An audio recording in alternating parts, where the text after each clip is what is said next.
اعوذ باللہ من الشیطان الرجیم بسم اللہ الرحمن الرحیم۔ سامعین کرام السلام علیکم۔ پیارے دوستو، ایک مرتبہ نبی رحمت صلی اللہ علیہ وآلہ وسلم کی پیاری ذات پہ درود پاک کا تحفہ بھیج دیں۔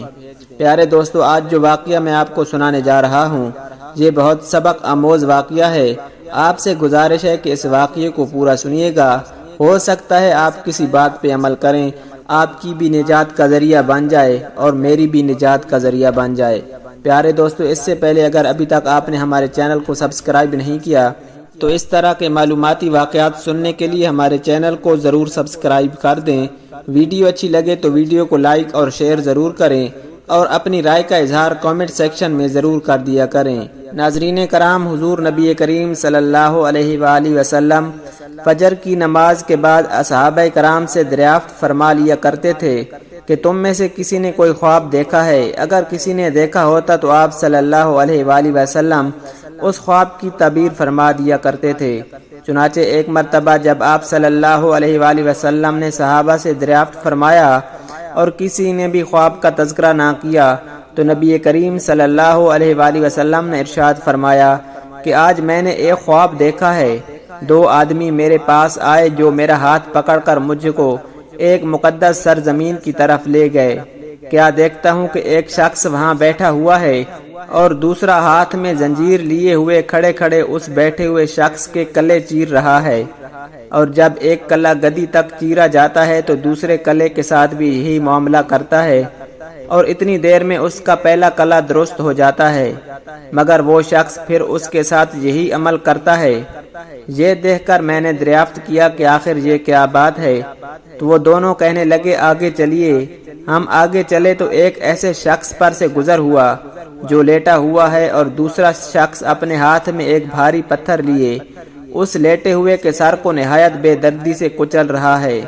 چنانچہ وہ شخص اس کے سر پر زور سے پتھر مارتا ہے تو پتھر لڑکھڑا کر دور جا پڑتا ہے، اور وہ شخص ابھی اس پتھر کو لانے بھی نہیں پاتا کہ اس کا سر پھر درست ہو جاتا ہے، اور پھر وہ اسی طرح اس کا سر پھوڑتا ہے۔ یہ ماجرا دیکھ کر میں نے دریافت کیا کہ یہ کیا قصہ ہے؟ تو وہ دونوں آدمی کہنے لگے آگے چلیے۔ جب آگے چل کر ہم ایک ایسے غار پر پہنچے جو تندور کی طرح اندر سے کشادہ تھا اور اوپر سے تنگ، جس میں آگ دہک رہی تھی، اور بہت سے مرد عورت اس میں پڑے تھے۔ جب آگ کے شعلے بلند ہوتے تو وہ سب اوپر اٹھ آتے اور نکلنے کے قریب ہو جاتے تھے، اور جب آگ نیچے بیٹھتی تو ان کے ساتھ نیچے چلے جاتے۔ یہ دیکھ کر میں نے معلوم کیا کہ یہ کیا معاملہ ہے، تو وہ دونوں کہنے لگے آگے چلیے۔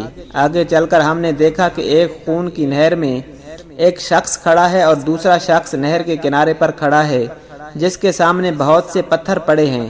جس وقت اندر والا شخص نہر کے کنارے کی طرف آتا اور نکلنا چاہتا ہے تو کنارے والا شخص زور سے اس کے منہ پر پتھر مارتا ہے کہ وہ پھر اسی جگہ پہنچ جاتا ہے، پھر نکلنا چاہتا ہے تو پھر مار کر اس کو اسی طرح پہنچا دیتا ہے۔ اسی حال کو بھی میں نے معلوم کرنا چاہا تو وہ دونوں کہنے لگے آگے چلیے۔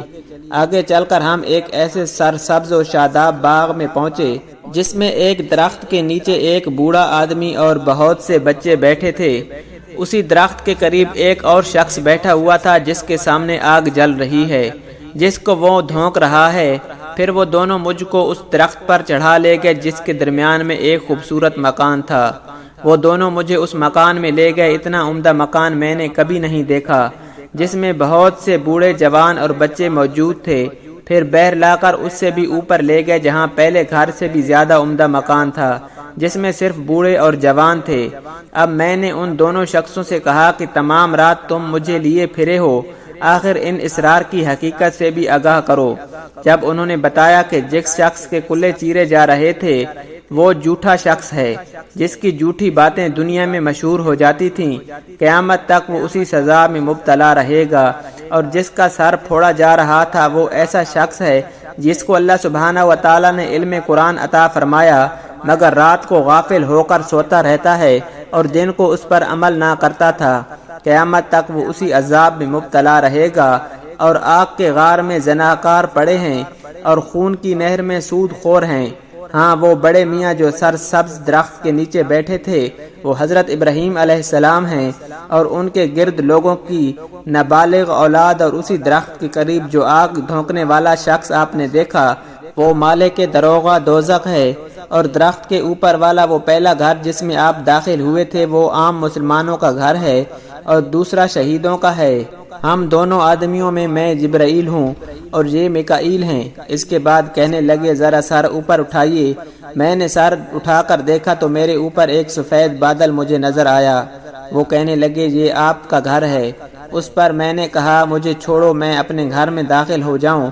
اس پر انہوں نے کہا نہیں، ابھی آپ کی عمر پوری نہیں ہوئی، اگر پوری ہو چکی ہوتی تو ابھی چلے جاتے۔ پیارے دوستو، انبیاء کرام کا خواب بھی وہی ہوتا ہے۔ اس سچی حکایت سے جھوٹ، بے عملی یعنی قرآن پاک کا علم ہونے کے باوجود اس پر عمل نہ کرنا، نیز زناکار اور سود خوروں سزاؤں کا حال، نابالغوں، عام مسلمانوں اور شہداء کے درجات کا حال معلوم ہوا۔ اللہ تعالیٰ سب مسلمانوں کو ہر قسم کی برائیوں سے محفوظ رکھے اور نیک عمل کرنے کی توفیق عطا فرمائے۔ اللہ سبحانہ و تعالی ہمیں گناہوں سے بچنے کی توفیق عطا فرمائے۔